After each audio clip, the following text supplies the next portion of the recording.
Slogan এবং কোনো হাততালি হবে না, কোনো স্লোগান হবে না, হাততালি হবে না। প্রিয় চাঁদপুরবাসী, আমরা এমন একটা দেশে বাস করি, আপনি রাস্তায় বেরোলে বাসের ট্রাকে চাপা পড়ে মরবেন, আপনি লঞ্চে উঠলে ডুবে মরবেন, কনস্ট্রাকশনের বিল্ডিং এর পাশ দিয়ে উঠলে হাঁটলে ট্রেন চাপা পড়ে মরবেন, আপনার উপরে প্লেন ক্র্যাশ করলে আপনি মারা যাবেন। এগুলোতে যদি মারা না যান, আপনি কোভিডে মারা যাবেন, ডেঙ্গুতে মারা যাবেন, ম্যালেরিয়াতে মারা যাবেন, চিকিৎসার অভাবে মারা যাবেন। একটা রাষ্ট্র ব্যবস্থা আপনাকে নিরাপদ চলাফেরার অধিকার নিশ্চিত করতে পারে না।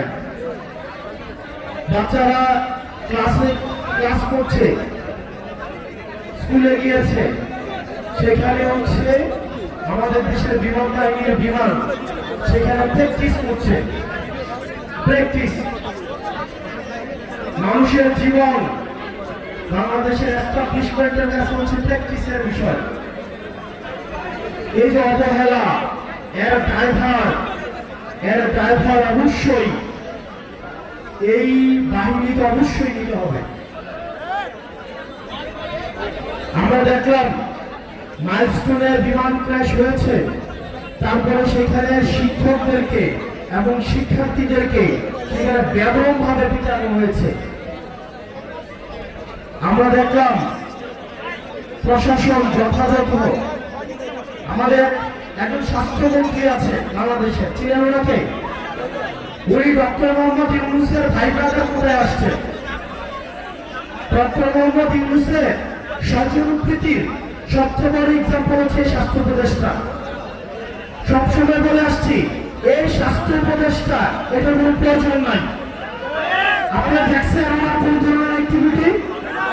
উনি যে বেতনটা নেয়, এই বেতনটা হারাম হবে। উনি যে গাড়িটা চলে সরকারের টাকায়, এটা হচ্ছে জনগণের সাথে বেমানি।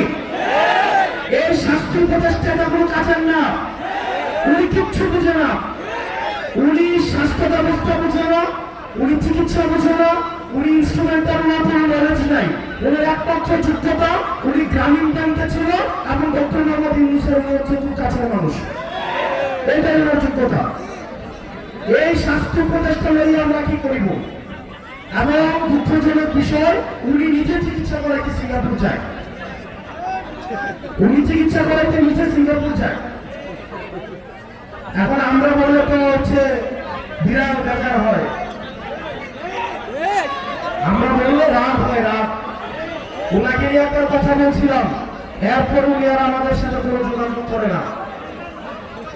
এই স্বাস্থ্য উপদেষ্টার অনীতি বিলম্বে এই জনগণের যে টাকা পয়সা উনি বেতন দিছে, সেগুলো রাষ্ট্রদার কোষাগারে জমা দিয়ে ওনার অনীতি বিলম্বে পদত্যাগ করা উচিত।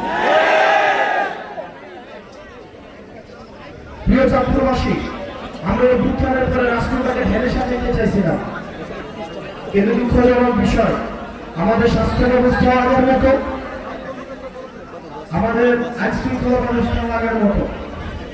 আপনি দেখবেন আমাদের দেশের সিভিলিয়ানরা কখনো হিরো হয় না, যার কারণে আমাদের এই যে মাহিরিন ম্যাডাম, যিনি এই মাইলস্টোন কলেজের 20 জন শিক্ষার্থীকে নিজে উনি উদ্ধার করেছেন, পরবর্তীতে উনি নিজের জীবন চলে গিয়েছে, উনি নিজে নিহত হয়েছেন। আমরা মাহিরিন ম্যাডামকে আমরা রাষ্ট্রীয়ভাবে আমরা যথাযথ মর্যাদা দিতে পারি নাই, এটা আমাদের ব্যর্থতা। এই সরকারের কাছে অনেক প্রত্যাশা ছিল, প্রত্যাশার পাড়ায় দিন দিন কমছে। দিন শেষে আপনাদের কাছে আহ্বান জানাবো, দলমত নির্বিশেষে আমাদেরকে ফেসিবাদের বিপক্ষে আমাদেরকে অবস্থান নিতে হবে। আপনারা গতকাল দেখছেন লাশের উপর দিয়ে এই আওয়ামী ফেসিবাদ আবার তারা হচ্ছে রাজনীতি করার চেষ্টা করেছে। আমরা ফেসিবাদ বিরোধী রাজনৈতিক দলগুলো সুতাহত, যারা বাংলাদেশকে ধারণ করে আমরা সুতাহত, কিন্তু আওয়ামী লীগ যদি ফেরার চেষ্টা করে তাহলে এই সব শক্তিতে পরিণত হয়ে এই আওয়ামী লীগের চ্যাপ্টারটা আমরা ক্লোজ করছি। ভবিষ্যতের উত্থানের যে কোনো সম্ভাবনাকে আমরা একদম নাই করে দিব।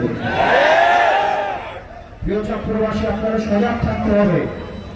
বেশিরভাগ বিরোধী রাজনৈতিক দলগুলোকে ঐক্যবদ্ধ থাকতে হবে। আমরা একসাথে একটা সুন্দর বাংলাদেশ বিনির্মাণ করবো, যে বাংলাদেশের রাস্তায় বেরোলে আপনাকে দুর্ঘটনার সম্ভাবনা থাকবে না, যে বাংলাদেশে আপনার সুচিকিৎসা নিশ্চয়তা থাকবে, যে বাংলাদেশে আপনার বাচ্চা স্কুলে পাঠাইলে বিল্ডিং ভেঙে পড়বে, আকাশ থেকে প্লেন ভেঙে পড়বে, এই ধরনের রাষ্ট্র ব্যবস্থা আমরা চাই না। এগুলো তদন্ত করা হোক, হাসিনার আমলে কি পরিমাণ দুর্নীতি করা হয়েছে। আমরা শুনছি বিমান বাহিনীর সাবেক প্রধান নাকি ৩,০০০ কোটি টাকা দুর্নীতি করছে। এই বিমানগুলো কিন্তু হাসিনার আমলে কেনা। আমরা বিমান বাহিনীর যে ভাইরা রয়েছেন, আমরা আপনাদের নিরাপত্তাও চাই। আপনাদের নিরাপত্তাও কিন্তু ঝুঁকিতে রয়েছে। এইসব ইনস্ট্রুমেন্ট এগুলো কি সঠিক কিনা, ঝুঁকিমুক্ত কিনা, সেগুলো আপনাদের বিবেচনার সুযোগ আসছে। আপনারা সেগুলো বিবেচনা করুন, নিজেদের আবার পুনর্মূল্যায়ন করুন। আপনারা ভালো থাকবেন, সুস্থ থাকবেন। আমরা যেন এই জাতীয় শোককে আমরা কাটিয়ে উঠতে পারি। যারা নিহত হয়েছে তাদের আত্মার মাগফিরাত কামনা করছি, আল্লাহ তাদের জান্নাত নসিব করুন। যারা আহত হয়েছে বাচ্চা বাচ্চা ছেলেরা 3 বছর 7 বছরের,